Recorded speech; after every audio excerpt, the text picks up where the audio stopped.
A Minnesota lawmaker has abandoned his campaign following his daughter's allegations that he had sexually assaulted her for years. The representative in question is Jim Knoblach. And he is denying these allegations, but he has decided to discontinue his campaign. So Laura Knoblach told Minnesota Public Radio that her father, Minnesota Republican Representative Jim Knoblach, inappropriately touched her from the time she was 9 years old until she was 21. She's currently 23 years old. Knoblach alleged that while she was growing up, her father frequently visited her room or sat next to her on the couch and would put his arm around me and not let me get up or get away, and he would lick my neck or bite my ear. She also alleged that he routinely approached her from behind and pressed his body against hers in the kitchen of their home, pinning her against the refrigerator or dishwasher and using his weight and strength to keep her from getting away. Now, Knoblach says that his daughter has been estranged from the family for a while now, and that it's unfortunate that she would bring up these false accusations. But he has decided that rather than fight these accusations, he's going to, I guess, save face and discontinue his campaign. So I don't know what we're supposed to do with these stories. At some point, they got to go to court. I don't know. Well, here's the crazy thing about this story. Apparently, she had disclosed these accusations in 2016. And I don't know what exactly happened with law enforcement, but they claim that they looked into it and decided not to press charges. They said that there wasn't enough evidence to prove that he had done this beyond a reasonable doubt. Yeah, and in fact, St. Cloud Police Department and Sherburne County Sheriff's Office said that they believe that the behavior was, quote, really inappropriate, but not criminal. Well, let me give you some more of the allegations, and then you can decide whether it's just inappropriate or if there could be some criminality here.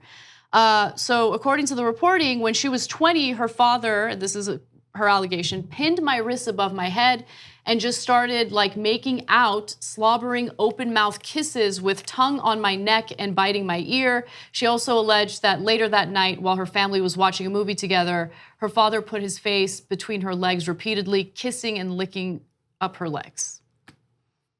Yeah, I mean, look, if you're biting your daughter's ear at 9, okay, I don't know, some people, bite their arms and they think they're cute, etc. I would say, whoa, I don't know about that, right? In terms of criminal allegations or anything. But at the age of 20, if you're really holding your daughter down and licking her legs. Oh my God. Right? So, but the reason I say I don't know what to do with these stories is at some point, one of these stories is gonna turn out not to be true, just as a matter of percentages, right? The overwhelming majority of allegations are true, so the overwhelming majority of these, just in general in life, backed up by crime statistics. So the overwhelming majority of these allegations are likely to be true. At some point, one is not going to be, and then the other side is going to jump all over it and say, aha, that proves that everything is false.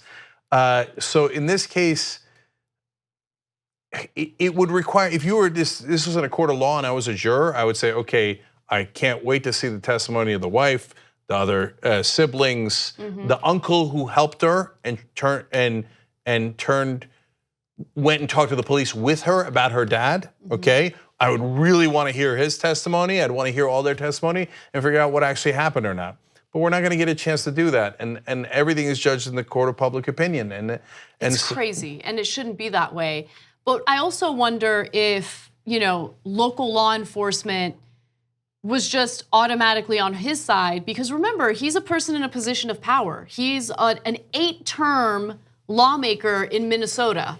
And so do they have close relationships? Is that possibly something that influenced the police opinion on this? Why they didn't want to do an investigation or press any criminal charges against him? I just think it's strange because these allegations, if they're proven to be true, are criminal, right? Yeah, and look, it's super easy for us as progressives to go, ladies and gentlemen, we got him. Here's another Republican who's a pervert and doing weird things, and this is potentially incestuous, etc.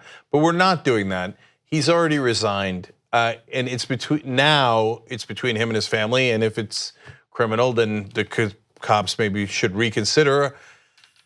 But apparently they already considered. They apparently saw this evidence and said really inappropriate, but not criminal. So it is what it is, and we're done with him. And he says, I got out of the race because I didn't want to drag my family through this, and I didn't want to drag and fight my daughter for the next 6 weeks through this election.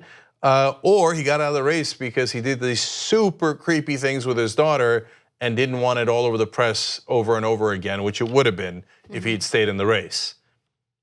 At this point, given that he's just a state representative, we'll probably never find out. But they were serious enough that he stepped down. Like what you see? Click the subscribe button below and don't forget to ring the bell to never miss another video from the Young Turks.